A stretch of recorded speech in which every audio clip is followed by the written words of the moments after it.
So what is claircognizance anyway? We're going to cover that right after this.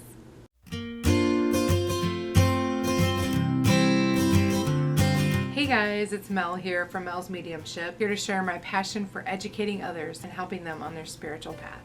Thanks for joining us today. Let's get started. Hey guys, it's Mel here, back again. I have a special guest, my brother. Hey. This is Matt. We are here on the fourth video of our 4-part series on the clairs. We're covering 4 of them. There are a few others, but we're only covering the main 4. So we're on number 4 today. This one's going to be mostly him talking because I don't use this one as much. It's definitely my weakest one. And yeah. Today we're going to talk about claircognizance, which is Clear knowing. Clear knowing. Yep. So this is one that he uses. One of your main ones, right? Yeah, this is my strongest one. Is it? Okay. And this is my weakest one, so we'll definitely let him do a lot of the talking. So how would you describe it? Okay, so clear knowing, claircognizance. I'd say it's okay, so I don't know. You just know. You just know. That's exactly how it's described. You just 100%. Somebody asks you a question and you're just like, I know what it is. And they're like, well, how do you know? And I was just, Spirit told me. Just do. In most conversations, like, I don't know. I just do. But it's like a 100% bedrock. Feel it in my soul. This is true. This is what it is. I do use it once in a while. I do get that. Absolutely. I get gut feelings, and yep. There you go. The gut feeling. Mm-hmm. That's I it. do get them, and I do always listen to them for the most part. Within reason, of course. Right. Your gut is usually a message from Spirit. It's usually Spirit going, don't you do that. Girl. Don't go in there. Don't talk to that person. That's not a happy, no. Go walk away. Yeah. Those gut feelings are absolutely claircognizance. And you should always try to listen to your gut. Mm-hmm. If it's telling you to do something scary and big, it's usually for a reason, and you should try to listen. If it's possible, and it's not going to completely make you homeless or put you in physical danger, absolutely listen to your gut always. Make it happen. Find a way to make it happen. If you have especially if it's really strong, it just won't go away. Mm-hmm, you need to listen. Yep. It's Spirit telling you something that's very important and for a reason, which we don't obviously can't know that because we're in a physical body, but yeah, listen to it. It will always be for the benefit. And even if something bad happens when you listen to your gut, later on there will be a message there for you to either pass on or a lesson learned. For me, whenever a spirit first comes around, like I said, this is my strongest ability that I have. So it's obviously the first one that can tune in.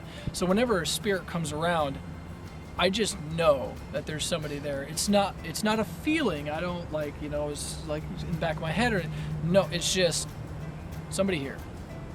I can't see, hear, feel nothing, but I just know that somebody's there. And then usually, I'll acknowledge their presence and say, okay, I know you're here. And then, like, who are you? And then, whereas you would probably actually hear them, I usually get the feeling first because, like I said, I don't walk around just seeing and hearing ghosts everywhere because that would make you crazy. Yeah. No, I almost always will get the feeling first that I'll just, kind of know, but it's because I can kind of feel that energy. And so I'll be like, okay, somebody's here. So then I know that I need to turn the other stuff on and then kind of figure it out from there. But yeah, mine's more the feeling. More the feeling. So mine is, I just know that they're there. And then whenever I ask the question, it's always, I just know the answer. But it's not like carrying on a conversation. Now, after I've connected with that spirit for a while, eventually it turns into a point to where there is kind of a back and forth going on. But when it first starts, when we're first making the connection, everything's just intuitive.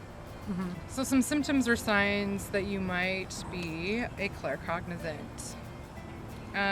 So you'll be sitting there wondering about something, and all of a sudden the answer will just pop into your head. Happens to me all the time. Literally just, I'm like, I wonder. And then it's like, oh, okay. It's common for you to get ideas that are really creative and beneficial and come up with a new idea. Inventor. basically. I don't know Creator. I don't know how many times where I'm on Kickstarter or I'm on YouTube watching some of those videos that collect all of these, new things that are coming out, and I'm like, yep, that was my idea. Mm-hmm.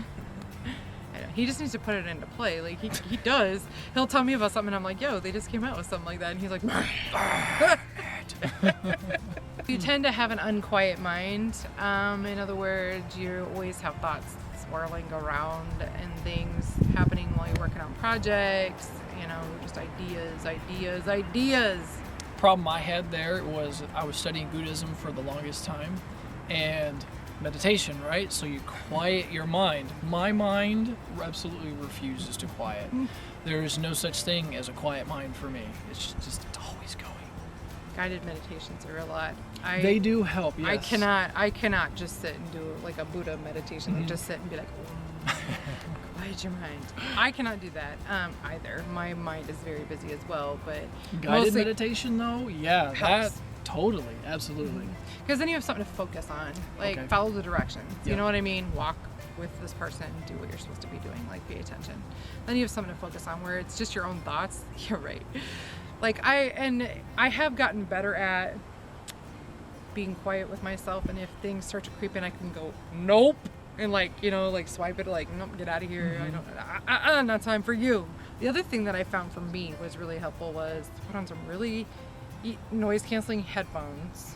Okay, so it blocks out, you can't hear anything but what's going on in your headphones. And then just find some actual meditation music that is actually scientifically, created for what it is you're trying to accomplish. So whatever kind of meditation you're trying to do. That stuff legit works. It does, because it activates certain brain waves, blah, blah, blah. There's an entire science behind it I don't understand, but it works. So, and if you use the noise canceling headphones, even better. It's awesome. I can definitely get some stuff done with that. Another one is being able to tell if somebody's telling the truth with 100% certainty. And this is one I have always been really good at. Yeah. This one. I used to try to lie, and I was like, terrible at it. It probably didn't help that we had this underlying connection going on. That we didn't really know about. So I've always been able to tell, absolutely, with 100% certainty whether someone's lying to me or not. And with doing some digging, I can usually catch them and make them admit what they're doing, and then they'll be like, dang, how'd you know that? How'd you know that? I'm like, girl, listen. Yep. So and that's the one thing that I do use. And it's just like we said, it's just, It's just 100%. Be like, you are so full of it right now. Personally, I think I get this one confused with a lot of other things that are going on. Like I said, it starts with a knowing, and then I think all my other ones kind of come into play. Mm-hmm.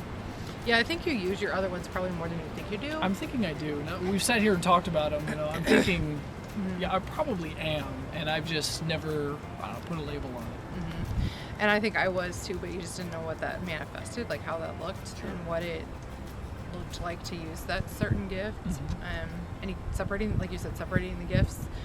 At first, when you don't know what they are and what the signs are of that, it's harder to put it together. But that's why I felt it was important to do this little series, because that was the first thing I started learning about and was like, what? Oh, that's what those are? Okay. Oh, okay. All right. Things are making some more sense. And that was one of the biggest tools, I think, to developing my gifts, was learning what my gifts were in the first place. Yeah, definitely. And then how you can go about developing each individual gift or strengthening if there's something you want to strengthen.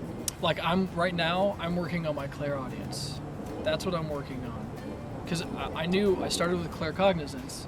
And so with that, then I kind of accepted it, and it was like, okay, we're gonna again, it's all about trusting that what you're receiving from spirit is from spirit, and you're not just crazy making stuff up.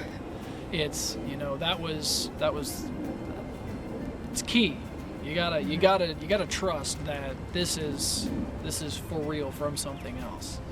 Yeah, the self-doubt will definitely put a block on your chakras, and then that will block your energy, which will make it basically impossible to make any of this stuff happen at all. Right. So you definitely have to go through and work if you feel like that's another thing. Learn about your chakras, learn about where your energy is, like which energy you use for what gift. Each gift has a certain chakra that they use more. So I mean, that's definitely something to look into too. If you feel like you're blocked, we'll definitely figure out where and then how to fix it. That's claircognizance. There's really not much to say other than you just know it. You just know. You just know. I mean, you just do. And nobody can tell you that you're wrong. Right, You're right. Yeah. And you're like, I don't care what your argument is, I'm right. Right. I don't know. There's plenty of times. It's different than being stubborn. Okay, yeah. There's plenty of times where a friend of mine, he's trying to argue something or other. He's trying to like convince me of whatever, and I'm just like, I see your logic, I see your evidence, but I know that that's not right, or it's this. Like you said, your gut, or like just deep down in you just feel In it. your like, soul. Yeah, you just feel it like, nope. I don't care what you say. There's nothing you could say that's going to change my mind. I know that this is what it is. And I think you can tell the difference between that and being stubborn. right? Yeah. I mean, you know the difference when you're just being a stubborn yeah. about something. With claircognizance being my strongest one, there is a definite feeling It's different. associated with it. Yeah. Especially once you know that's what it is, and like, yeah, I think you're able to more separate that than just being the stubborn person. Just being a stubborn guy. Yeah. So let's claircognizance in a nutshell, you guys. If you feel like this is one of your gifts and you're curious, definitely go do some research. Make sure it's a credible source. If you have any questions, definitely reach out. If you're not comfortable leaving a comment down there, go to the About section on my page. There's an email and you can absolutely reach out. And I will get back to you. And if I don't know, I will definitely help you find out.